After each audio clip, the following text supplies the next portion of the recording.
Merci, Monsieur le Président, merci de votre confiance et, chers collègues, merci de votre présence. Donc, je vais essayer de réfléchir à cette question par rapport à cette idée très présente dans les chancelleries qui consisterait à ce que la solution dans cette région soit la mise en place de deux États. En fait, j'avais envie, effectivement, dans l'introduction de cette intervention, de vous rappeler une phrase d'un protagoniste de Wallensansal, non pas pour vous démoraliser, mais pour essayer de mettre de clarté dans la question, puisque dans le livre qui s'appelle Le village de l'Allemand de Wallensansal, qui est peut-être d'ailleurs un de ses meilleurs romans, l'un des protagonistes dit « Le Moyen-Orient n'est pas clair depuis la nuit des temps ». Donc je vais essayer de mettre de la clarté.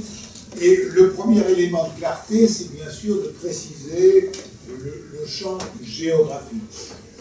Par Palestine, je vous propose cet après-midi de me limiter non pas à ce que dit la Bible, puisque la Bible ne dit rien, je n'utilise pas le mot Palestine, ni non plus aux enquêtes d'Hérodote qui parlent de Palestine, mais sans définir exactement son périmètre, et tout simplement à la Palestine mandataire telle qu'il a existé sous le mandat britannique, donc du Jourdain jusqu'à la mer Méditerranée.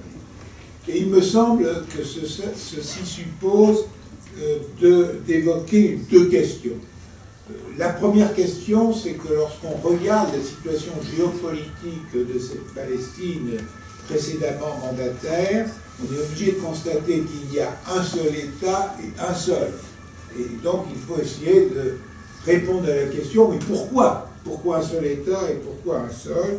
Et deuxième question, nous entendons donc les chancelleries parler comme solution idéale, la solution à deux États, mais que faut-il en penser? Donc première question, si effectivement il y a un seul État, et qui est donc l'État d'Israël, c'est quand même le résultat d'un processus historique de plus aujourd'hui d'au moins 2 millénaires. Et je voudrais en rappeler les différents éléments. Bon, le premier élément, c'est l'existence ou la mise en œuvre d'une diaspora, tout particulièrement après les décisions militaires romaines de 70 avant Jésus-Christ.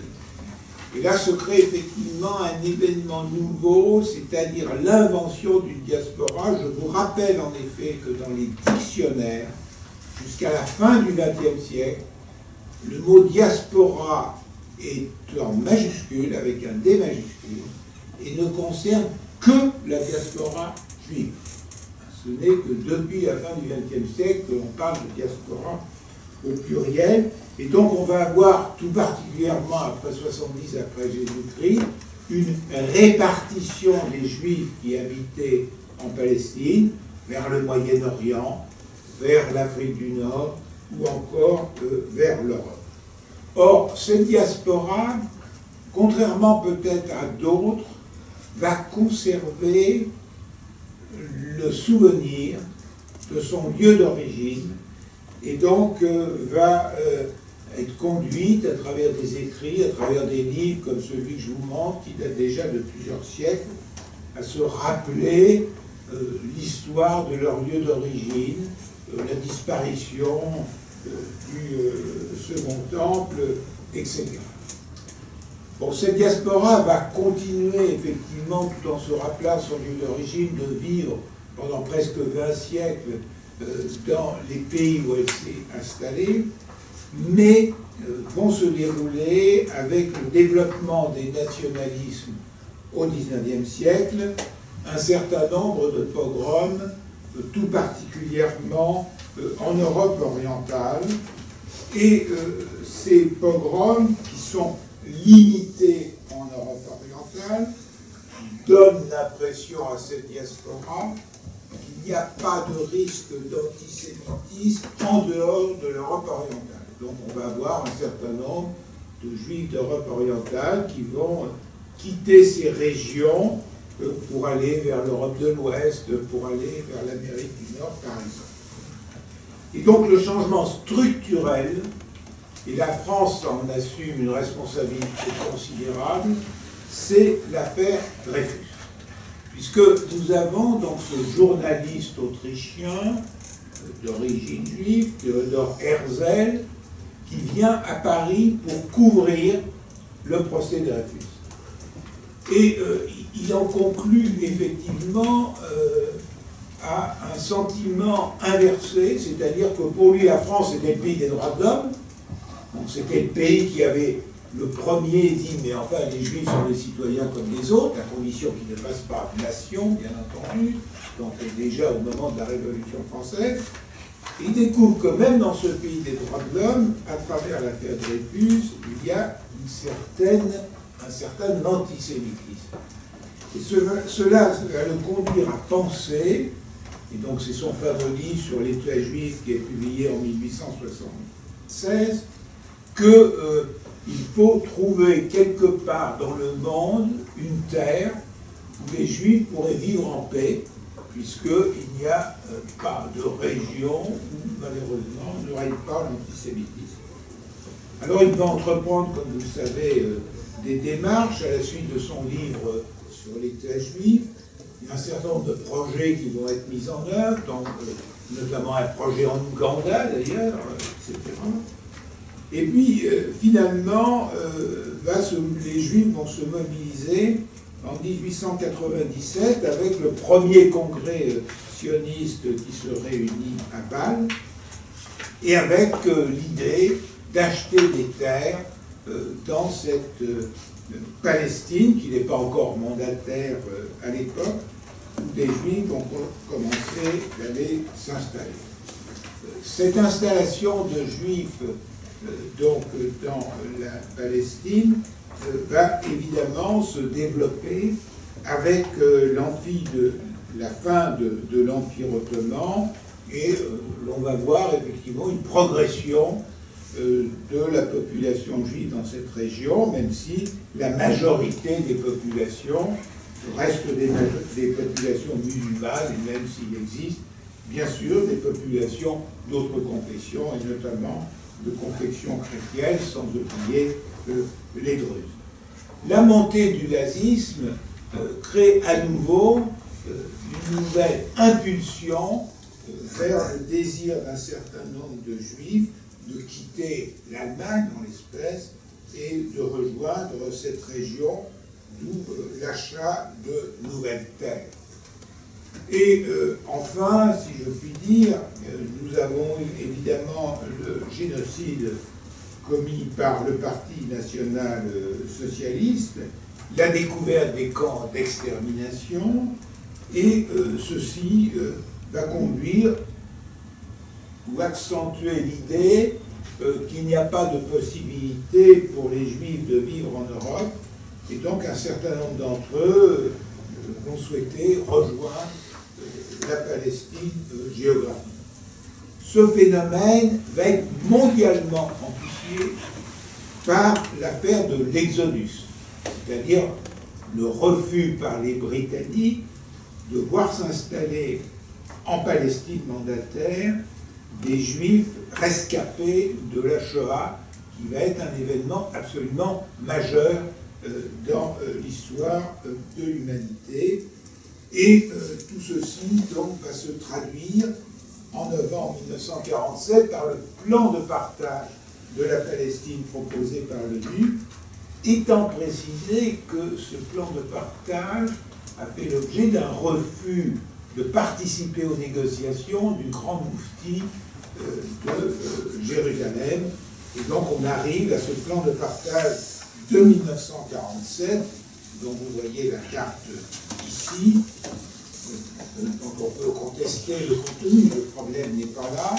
Ce qui est sûr, c'est que face à ce plan de partage, nous avons deux réactions totalement différentes, entre donc une communauté juive qui accepte, dans sa grande majorité, même si quelques minorités juives s'y opposent, et les États arabes qui s'y opposent.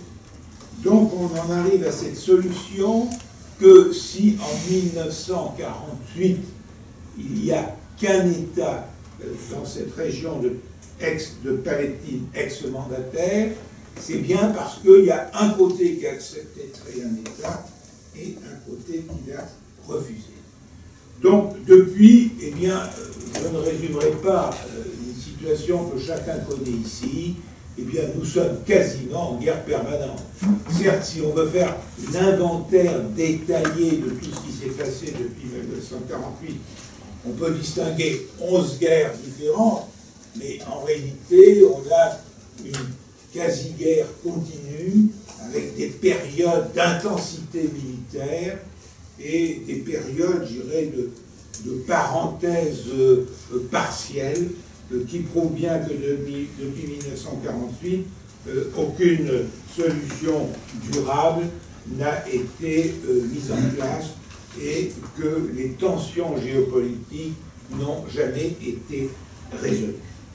Alors face à cette situation que chacun peut constater objectivement et qui est dramatique de tous les côtés, puisqu'elle entraîne des morts, des blessés, des insatisfactions, de la pauvreté, eh bien, l'on entend en permanence, et j'en arrive donc à ma seconde partie, les chancelleries, et notamment les chancelleries occidentales, nous dire il y a une solution, deux États sur la Palestine ex-mandataire. Et donc, je vous propose d'examiner la question pour savoir si effectivement cette solution serait un gage de paix et un gage de satisfaction pour les populations de ce territoire. Donc cette solution à deux États pose en fait un certain nombre de difficultés parce qu'elle ne prend pas en compte un certain nombre de réalités qui rendent difficile sa mise en œuvre réelle. Et donc on peut se demander si on n'est pas dans une rhétorique ressassée, mais qui n'est pas susceptible de résoudre à terme la situation. Alors quels sont les problèmes non résolus que pose la question à deux États? D'abord, il y a tout simplement, on va revenir en arrière, le problème de l'absence de cohérence géographique, que vous avez d'ailleurs deviné très facilement en regardant la carte du plan de partage de 1947, c'est-à-dire que cette solution à des États signifie que du côté des territoires palestiniens, une logique biterritoriale dont l'histoire nous enseigne, à travers encore des exemples contemporains, que cela n'est pas de nature à faire la paix. Je n'ai pas besoin de rappeler l'affaire de Danzig, que chacun connaît. Je n'ai pas besoin de rappeler l'affaire du Pakistan, divisée entre sa partie orientale et occidentale, et qui s'est terminée dramatiquement. Et pour une période beaucoup plus récente, nous pourrions aller regarder dans le Caucase du Sud ce qui se passe entre l'Azerbaïdjan, le Natchikevan et donc les problèmes de violence qui se déroulent dans cette région. Donc il est clair qu'il y a un problème de rapport à l'espace, que cette solution à deux États ne satisfait pas du côté des territoires palestiniens ou d'un État palestinien, mais ne l'assistait pas non plus du côté d'Israël, dans la mesure où Israël n'a pas de profondeur stratégique et considère ceci comme une problématique pérenne. Le deuxième élément, c'est que la solution à des États ne prend pas en compte la réalité des diversités humaines de cette région. En fait, cette région est un kaléidoscope de population d'un côté comme de l'autre.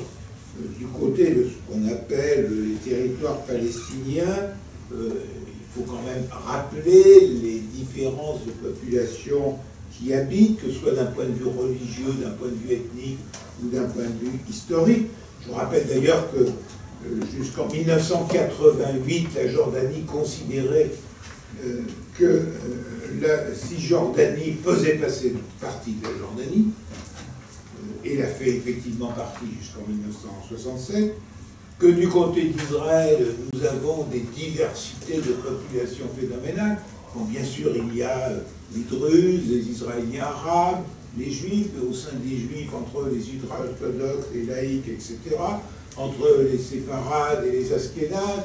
Bon, toujours est-il que nous avons un kaléidoscope de population qui ne peut pas se résumer à une simple dualité entre Pierre et Paul.